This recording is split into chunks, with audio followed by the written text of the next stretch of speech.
welcome and thank you for watching Health Check, where together you and I check on our country's health concern. In today's episode, we look at one of South Africa's rising addictions, crystal meth. That's right, Dr. Sello, and today we're in Randburg in Johannesburg, and we're about to meet an inspirational young man who's managed to turn his journey with addiction from despair to determination.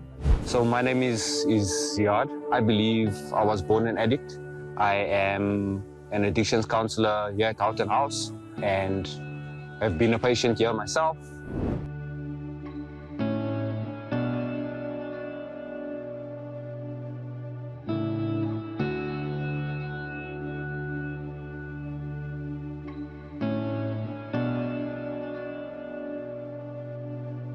Now tell us with your journey with addiction. When did it start? What did you start with? How old were you? So when I was around about, and it started like from a young age, this fear of people and not really feeling like I was accepted. You know, probably when I was too young to even be thinking about those things. And then when I started drinking in my 12, 11, 13, getting involved with alcohol, it sort of gave me this release. It was like this finally like I had arrived feeling, and then my relationship with substance sort of changed. I mean, progressed from that point on, yeah. It was alcohol, marijuana, and quickly progressed into, just any substance of choice. And towards the end found myself on like Mandrax, crystal meth in particular, benzodiazepines, rohypnols, and that was my life basically. So you mentioned the gateway, more socially acceptable drugs that you started with, that being the alcohol and the marijuana. What made you switch to the harder, more taboo drugs? I suppose it was a tolerance sort of build up, and this willingness to try anything to get out of myself. And that's when I really started dabbling in things I wasn't too familiar with. I love that you mentioned socially acceptable drugs, because the same kind of friend group that I had in drinking and, smoking marijuana, I sort of isolated myself from those friends, I tended to drink more than them. I tended to smoke more than them. And then when I started dabbling in things that they weren't really comfortable with, I sort of isolated myself.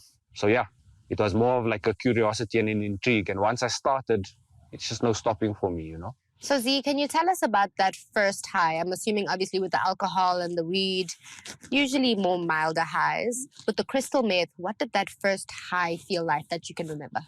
So I remember quite vividly the space that I was in.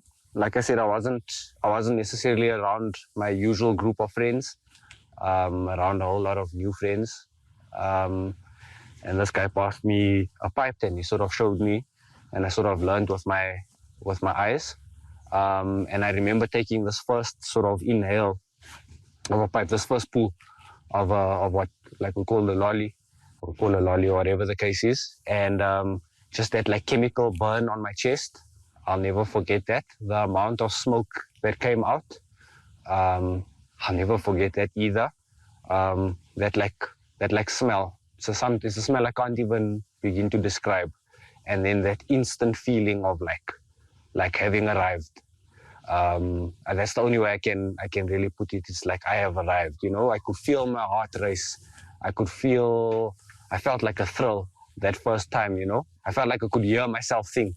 And I felt like I was the smartest person in a room. I didn't really care at that particular point what anybody thought of me, because like I thought I was, like, I don't know, it was this pseudo bravery and courage, you know what I mean? This false sense of self. So during the time that you started using the crystal meth, the harder drugs, how was that affecting your life, your family life, and those around you? Yeah, so I've come to know addiction as a family disease. I spent days without sleep smoking crystal meth. And, I can guarantee you my mother, single mother, she didn't sleep just as much. And she wasn't taking a substance to find out to stay awake. Like she was awake due to the anxiety, waiting for the phone call. Like, is he arrested again?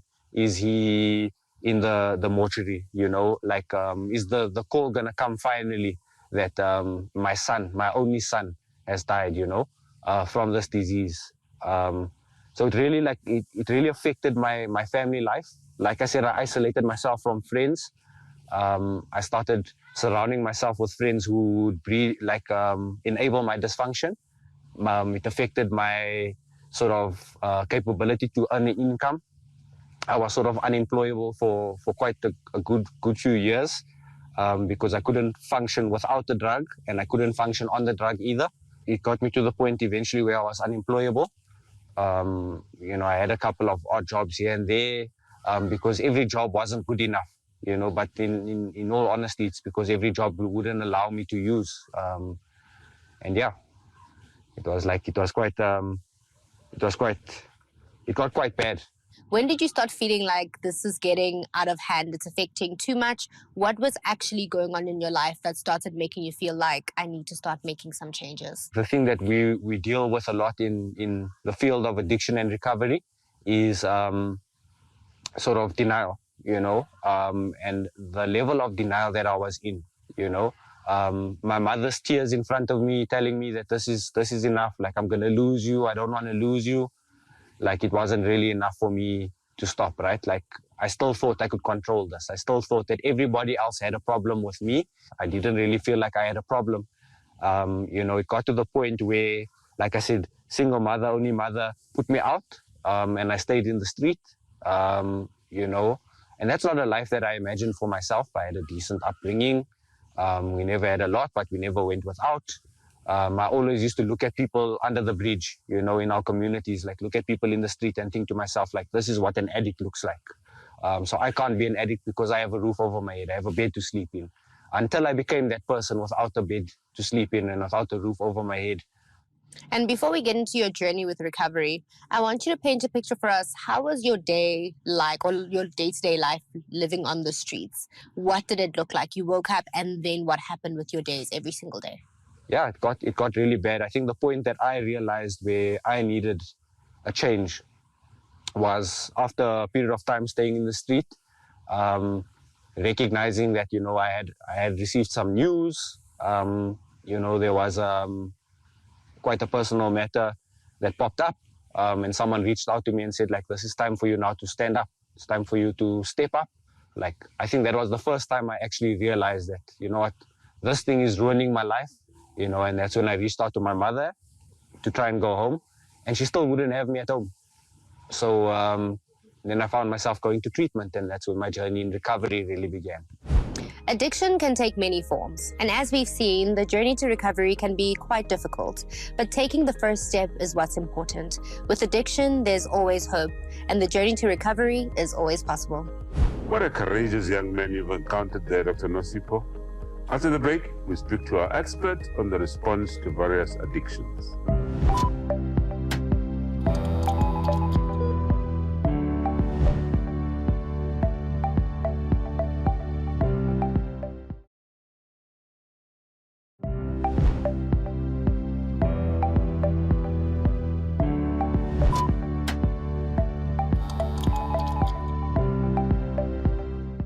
When South Africans talk about substance abuse, alcohol and tobacco are almost always top of mind.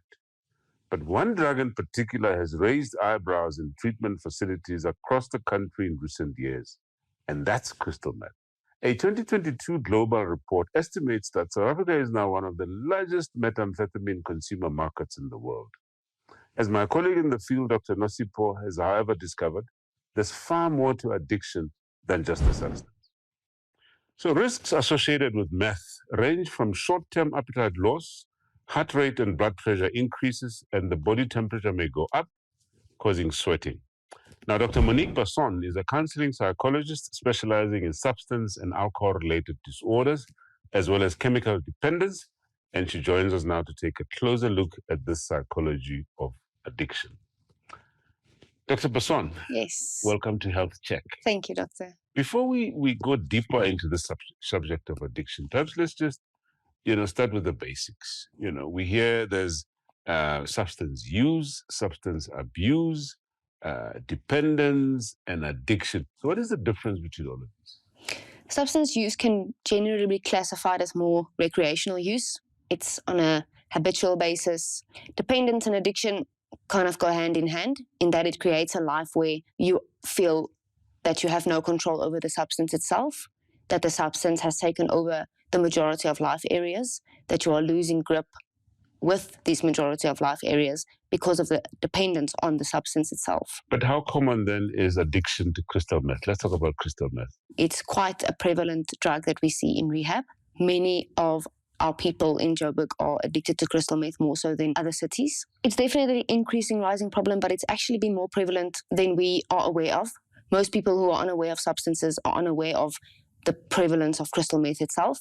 It's actually an international problem. We have a lot of patients who come from the UK who is also addicted to crystal meth. So it's quite an international problem, not just specific to South Africa. But I mean, what about access and affordability? We're told that some of these drugs, especially high-end drugs such as crystal meth, for instance, cocaine and that sort of thing, they're quite expensive, and therefore ordinary Joe Soap may not be able to afford these things. How true is that? Yeah, not as true. You would be surprised as to how affordable many of these drugs are. Unfortunately, people do dig into their finances quite excessively in order to maintain the habit. But it is more accessible than we think it is. You know, the average person wouldn't know where to find it if they haven't been exposed to it. But once you're in the addicted community, you're pretty sure where to get it, and it's actually quite easy. Mm. Well, let's break it down a bit then. Let's talk about, some of those short-term effects. What are the effects of someone that's addicted to, crystal meth? What do they get? Why should they want to get more and more? There's the factor of dependence in terms of a physiological withdrawal if you are trying to abstain from the substance or trying to get off it, as we say. But there's also the big factor of psychological dependence. And many people can actually get over the physical dependence within 72 hours. But the psychological dependence that remains because of these substances are much longer in duration. So people that, have these addiction problems, are they often, associated with other mental health issues, other behavioral issues? Do they end up, on the wrong side of the law? What are some of these common social ills associated with this? Absolutely. The one part of that is that mental illness and addiction goes hand in hand with each other. There is generally a dual diagnosis of an underlying disorder as well, such as depression, anxiety, post-traumatic stress disorder. And then on the other side, the consequences of using includes many factors such as being on the wrong side of the law. The consequences we generally talk of in rehab is what the people face, and the consequences can be economical, social, financial, family life, spiritual life, all these factors that get affected. Mm. We've just been through a very difficult period as a country, in fact, the entire world, dealing with the pandemic, COVID. We believe that there's a close association, at least as in terms of what we've experienced, close association between COVID-19 and substance abuse and addiction. Your comment on that? Yes, there's definitely been a very big impact, especially with alcohol. Even with the restriction on alcohol, you would think the alcohol intake would have been less. In essence, it has actually been more during 2020 COVID lockdown. The fact that people's connections, people's livelihoods, people's financials, well-being were threatened, that increased the rate of addiction because they felt extremely isolated and hopeless for the future. Have we seen increased rates as a result of COVID, do you think? Absolutely, not only in terms of addiction, but in terms of general mental well-being as well. Is there anything people should look out for to try and at least recognize or detect early use, or people that are at risk, that might be at risk of getting through to a point of addiction? And when they do, what should people then, if you spot that here's a family member that's in danger, what should people do? Many a times we see the first sign is the behavioral patterns that changes. Not so much the effects that the drugs has itself, but the behavioral patterns in terms of isolation. You see a family member or a friend completely isolating, spending a lot of time on their own in their rooms. That could be a warning sign if you know that the person or the family member or the friend has exposure to these kind of substances. We would want to interrogate them in terms of interventions that scare them, because as an addict and being in active addiction, you will very often feel attacked and threatened when people do realize what is actually going on. So the best thing a family member or friend can do is actually support, talk to the individual if it's possible, and get them into treatment as soon as possible. Even if it doesn't seem to be as big of a problem yet, chances are, because this disease is so cunning and manipulative, it will most likely progress into something worse. After the break, Dr. Nosipo continues with a health check-in, and Dr. Monique Basson gives us a final thoughts.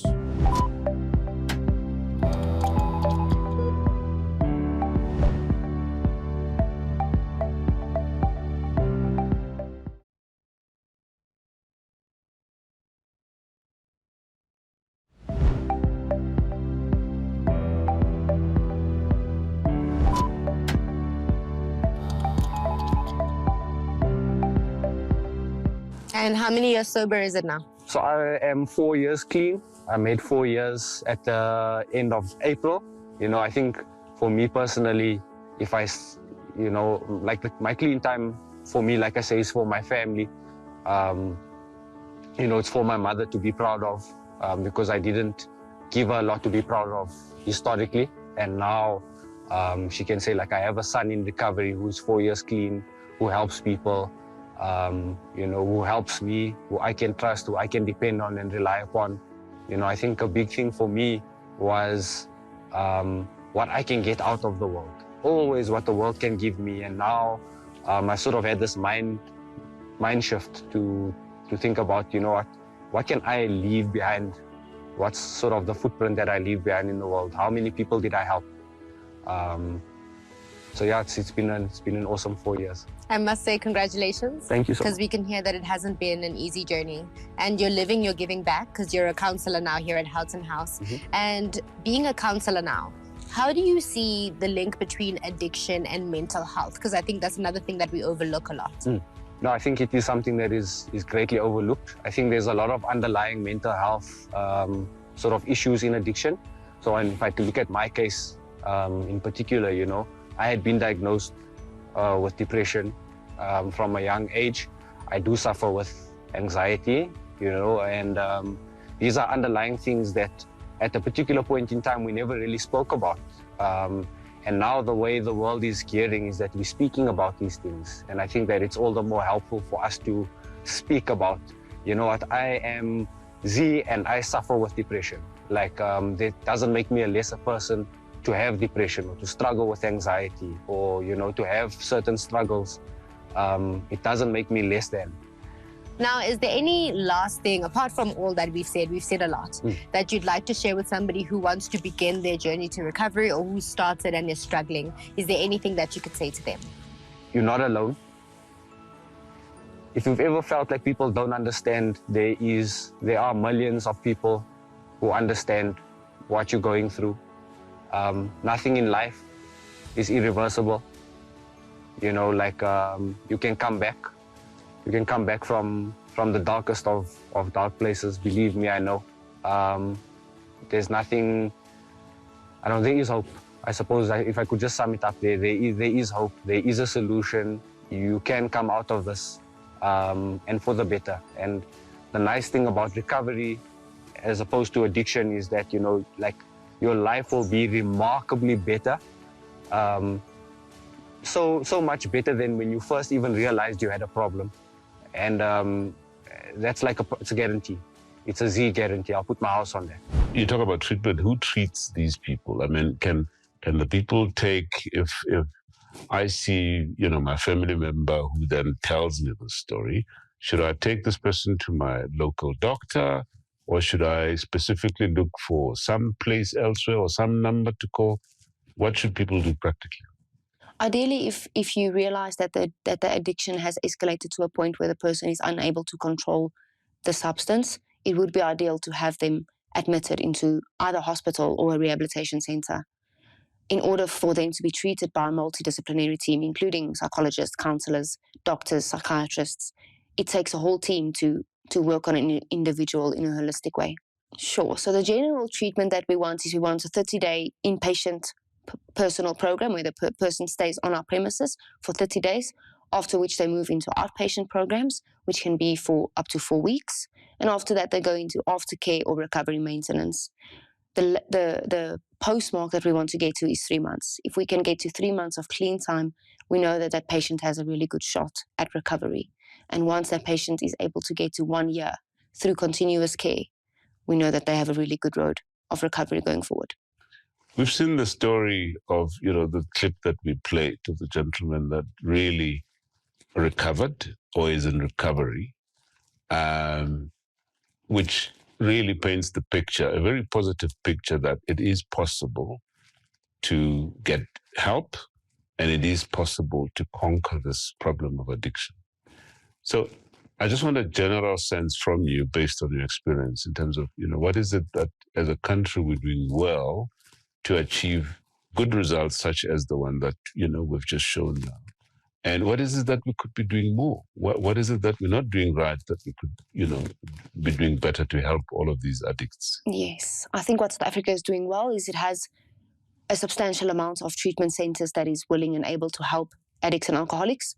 What we definitely need more of is awareness on what addiction really is, in that it is an illness and it is a disease, and that addiction is not a choice, although recovery is. Well, Dr. Monique Besson, thank you so much for your time. Thank you, Doctor. Substance abuse is so common all over the world, but especially in South Africa. So share your stories about addiction on our social media platforms on Health Check, where you and your family can find a community to talk about your experiences with substance abuse. I'm Dr. Salome Taung, and you've been watching Health Check. And until next time, stay healthy, stay vibrant, and check in on your health.